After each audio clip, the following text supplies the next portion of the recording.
नमस्कार दोस्तों। आज हम अपनी टीम के साथ हैं, यहाँ चुनाव विश्लेषक के साथ। मुद्दा गर्म है और चाय भी गर्म है।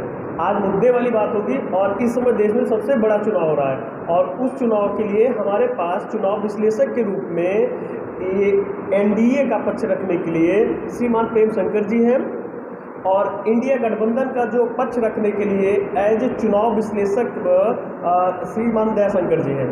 तो आप सब आज अपने अपने बातों को रखेंगे और जानेंगे कि जो हमारे देश का सबसे बड़ा आम चुनाव हो रहा है इसमें क्या सरकार की उपलब्धियां हैं या सरकार कहां पे कहीं पीछे हो रही है। उन सभी मुद्दों पे आज हम लोग सुनेंगे और जानेंगे कि आपकी राय के माध्यम से कि देश के जनता की राय और हमारे यहाँ के लोगों की राय क्या है। तो सबसे पहले सवाल शुरू होता है सत्ता पक्ष का जो इस समय रख रहे हैं अपनी बात को श्रीमान प्रेम शंकर जी से। आप बताएंगे सर कि जो इस समय सबसे बड़ा चुनाव चल रहा है तो क्या ऐसी क्या चीज़ें हैं कि इस सरकार को फिर से रिपीट होना चाहिए या सरकार देश में आए, इसकी उपलब्धियाँ क्या क्या हैं। आप सभी को नमस्कार। देखिए, सरकार 2014 से जब से मोदी सरकार का अभ्युदय हुआ है, लगातार सरकार के प्रति, विशेष करके प्रधानमंत्री के प्रति लोगों के मन में विश्वास बढ़ता जा रहा है। विश्वास बढ़ने का कारण, जहां पहले 2014 से पहले चारों तरफ आतंकवादी विस्फोट हुआ करते थे, सेना को भी पर्याप्त मात्रा में सुरक्षा मुहैया नहीं कराई जाती थी, यहाँ तक कि वित्त मंत्री जी ने सीधे सीधे कह दिया कि हमारे पास पैसे की कमी लगातार बढ़ती जा रही है। इन सारी झंझावातों से जूझते हुए जब 2014 में मोदी सरकार बनी, हर प्रकार से देश को आगे बढ़ाने का काम लगातार सरकार ने किया। अब आप देख सकते हैं, जब भी विदेश दौरा होता है प्रधानमंत्री का, जो कह सकते हैं उसको कि हम कह सकते हैं कि विदेशी नीति जो हमारी है लगातार उस पर हम खरे उतर रहे हैं। विश्व के ज़्यादातर देश हमारे समर्थन में अपने आप को खड़े कर रहे हैं और जहाँ भी प्रधानमंत्री जाते हैं उनकी बुद्धिमत्ता का लोहा माना जाता है। यूँ कह सकते हैं कि एक बार फिर से भारत विश्व गुरु बनने की राह पर अग्रसर। जी, आप ये बताएंगे कि जैसे जो भारत का विपक्ष है ये अपने आप को इस चुनाव में कहाँ पाता है और उसके क्या मुद्दे हैं देश में चुनाव के लिए, उन मुद्दे क्या क्या हैं। जी नमस्कार। मुद्दे तो बहुत सारे हैं, लेकिन जो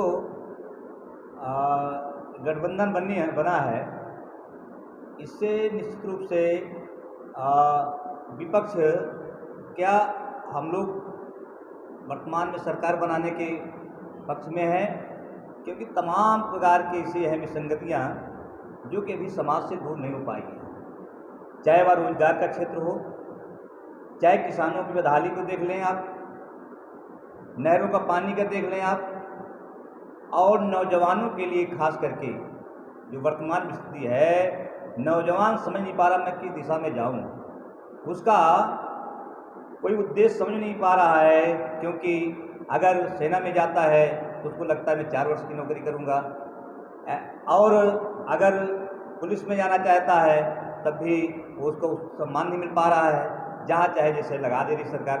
इस प्रकार से, और गाय जो किसान है वह गाय या छुट्टे जानवर से परेशान हैं, जिसके कारण से आपकी बार जनता का रुख हमारी तरफ अर्थात विपक्ष की तरफ, एनडीए की तरफ जा रहा है। मैं चाहता हूं कि जो मुद्दे सरकार ने उठाए हैं, विपक्ष ने उठाया है, वह मुद्दा निश्चित रूप से सही उठाया है, क्योंकि उस पर सरकार का ध्यान नहीं जा रहा है। जैसे एक वर्ड, जैसे आप मानते हैं विपक्ष वालों का कि उनका मुद्दा लेकर के है हमारे देश में बेरोजगारी बढ़ रही है, विपक्ष का एक मुद्दा बना हुआ है पेपर जगह जगह लीक हो जा रहे हैं और किसानों में भी असंतुष्टि है, युवाओं, ये सब विरोध। इस मुद्दे को आप कहाँ देखते हैं। देखिए, मुद्दे हैं उसमें दो राय नहीं है। बेरोजगारी का भी मुद्दा है, किसानों का भी मुद्दा है। विपक्ष के पास सबसे बड़ी कमजोरी है कि वह मुद्दे को आम जनता तक पहुंचा करके अपने प्रति विश्वसनीयता जनता की वो नहीं ला पा रहा। मतलब ये बात कहने का जो ढंग है या कि जनता उन पर विश्वास नहीं कर रही है, ये भी कह सकते हैं कि इतने दिनों तक जनता इतना परेशान रही, उनके लूट खसोट से दुनिया भर के स्कैम होते रहे, हम लगातार देश हमारा पीछे जाता रहा, तो जनता को इनकी कई सुनी बातों पर विश्वास नहीं रह गया है। दूसरी तरफ सरकार किसानों के बारे में आज तक की कोई भी ऐसी सरकार नहीं आई जिसने सीधे सीधे किसानों के खाते पर नगद राशि पहुंचाने का ख्याल मन में आया। ऐसा किया जा रहा है। किसानों के लागत मूल्य को भी सरकार वचनबद्ध है दूना करने के लिए, 2.5 गुना करने के लिए, और उस पर वो लगातार कार्य कर रही है। किसानों की सबसे बड़ी ज़रूरत होती है, उनको उर्वरक मिलना चाहिए, उनको बीज मिलना चाहिए। सरकार समय समय पर उर्वरक और बीज को उपलब्ध कराने पर पूरा जोर दे रही है।